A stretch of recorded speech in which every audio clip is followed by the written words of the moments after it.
روحانیت میں ایک چیز سے ہر فقیر بڑی شدت سے پرہیز کرتا ہے، وہ یہ ہے کہ کسی پر اپنی برتری نہ جتائے، اور خاص طور پر ایسا شخص جو وسائل میں زیادہ فارچونیٹ نہیں ہے، اس کے سامنے انڈائریکٹ ذکر بھی نہیں کرتا، وہ قطعی طور پر بیان نہیں کرتا اپنے وسائل کے بارے میں۔ روحانیت دنیا سے کوئی علیحدہ چیز بالکل نہیں، بلکہ فقیر سے زیادہ دنیا دار آپ کو دوسرا آدمی کوئی نہیں ملے گا، اور جب وہ خلوت میں ہوتا ہے تو دینداروں سے زیادہ دیندار ہوتا ہے۔ تنہائی،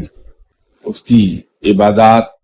اس کا ذکر الہی، وہ اپنے رب کو پکارے گا اس وقت تاکہ کہیں اس میں ریاکاری شامل نہ ہو جائے۔ ہم لوگ جب کسی سے ملنے جاتے ہیں اس کے گھر پہ، مجھ جیسے انسان کا ایک رویہ یہ ہوتا ہے کہ اس کے گھر پہنچتے ہی جس سے ملنے گیا تو میں فوراً کہوں گا کہ آپ کے یہاں جانماز ہوگا، میں ذرا 2 سجدے دے، یہ پوچھنا کہ آپ کے یہاں جانماز ہوگا، یہ ویسے ہی اس کی میں توہین کر رہا ہوتا ہوں۔ وہ بھی پھر مسلمان مغرب کے باقی سب نمازوں میں اتنا وقفہ ہے کہ میں جہاں ملنے گیا ہوں ان صاحب سے ملنے کے بعد اس کے گھر سے باہر جا کر کسی بھی راستے میں آنے والی مسجد میں کھڑا ہو کے نماز پڑھ لوں۔